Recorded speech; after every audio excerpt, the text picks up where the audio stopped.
السلام علیکم محترم عزیز دوستو، حضرت صلی اللہ علیہ وآلہ وسلم کے ایک صحابی رضی اللہ تعالی عنہ سخت بیمار ہو گئے۔ شدت ضعف کی وجہ سے اٹھنے بیٹھنے سے بھی معذور ہو گئے۔ حضور پاک صلی اللہ علیہ وآلہ وسلم عیادت کے لیے ان کے گھر تشریف لے گئے۔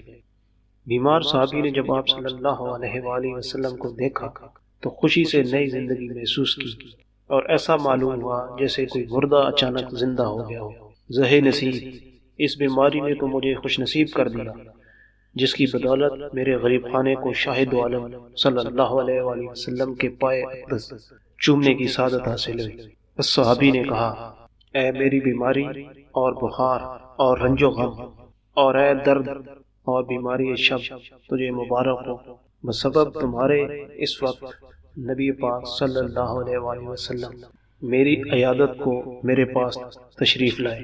جب آپ صلی اللہ علیہ وآلہ وسلم ان کی عیادت سے فارغ ہوئے تو آپ صلی اللہ علیہ وآلہ وسلم نے ارشاد فرمایا، تمہیں کچھ یاد ہے کہ تم نے حالت صحت میں کوئی نامناسب دعا مانگی ہو؟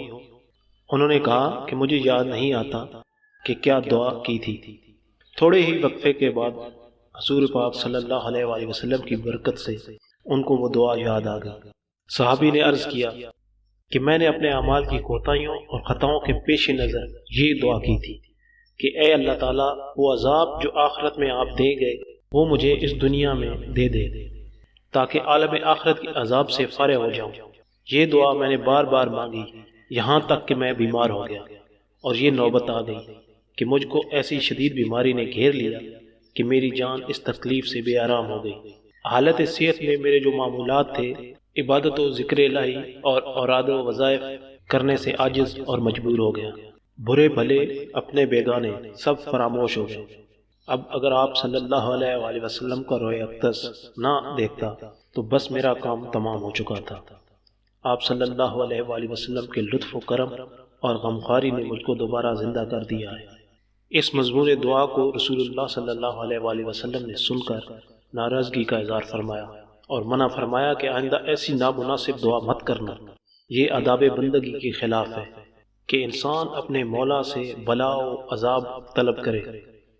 انسان تو ایک کمزور چینٹی کی مانند ہے، اس میں یہ طاقت کہاں کہ آزمائش کا اتنا پہاڑ اٹھا سکے۔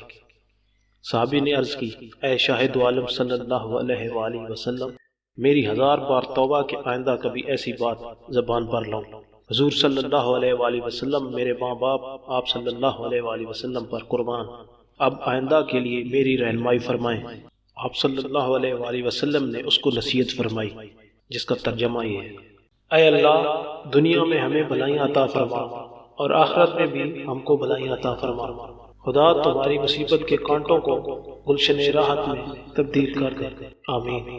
درس حیات، اللہ تعالیٰ کی طرف سے عطا شدہ نعمتوں کی ناشکری کرنے سے اللہ تعالیٰ اور اس کے رسول صلی اللہ علیہ وآلہ وسلم ناراض ہوتے ہیں۔ نامناسب دعا ادب بندگی کے خلاف ہے۔